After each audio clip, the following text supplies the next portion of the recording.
how would you teach another podcaster to get the confidence to say, you want on my show, you're going to pay? I'm going to answer that in a moment, but I first have to address your John Lee Dumas experience. And I would say that was as valuable a learning experience to you as I've heard you talk about so far in this podcast, because you felt like you were unprepared. And I suspect you're never going to feel like that again, because you paid $3,500 to be what you thought was unprepared. But number two, in the bigger issue that you started with, which is fear.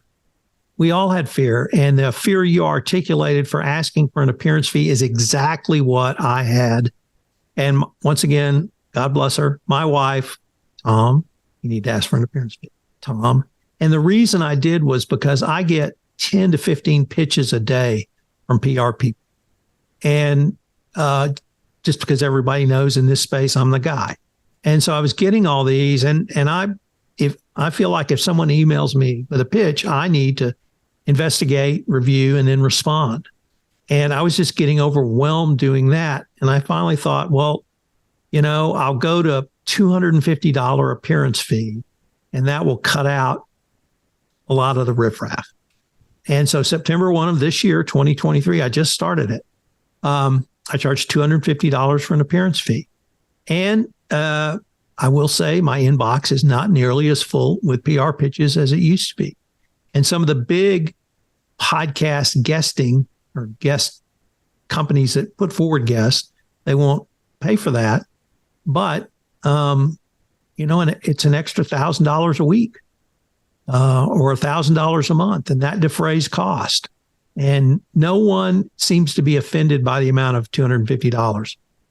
I looked at doing exactly what you did, but I decided not to spend the money with John Lee Dumas. And I think if you got to get over your fear, you just have to get over it. No one is offended in the business world if you ask for a business fee. They may say no. I've only gotten one kind of even close to an ugly response. Like, okay, I want to do business with you guys. It's that simple. I'm a lawyer. I can play the lawyer hat. And you just have to get over that fear. And the people who have asked me for fees, it generally comes with an email explanation, in either in the sign up form or I use Podmatch a lot.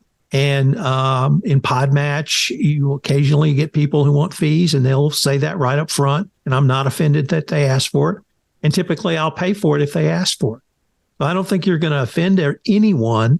And if you handle it as a professional, in a professional manner, this is a fee I have to help defray my costs, because I have costs to produce this podcast and put it out through my network.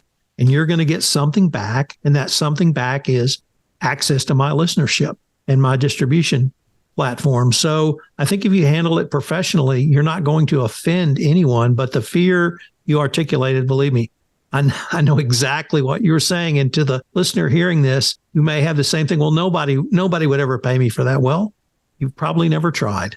And you might get turned down 10 times. But if you get 100, 250, 500, whatever you decide your fee is, that's additional revenue that you can then reinvest in your overall podcast experience for your customer.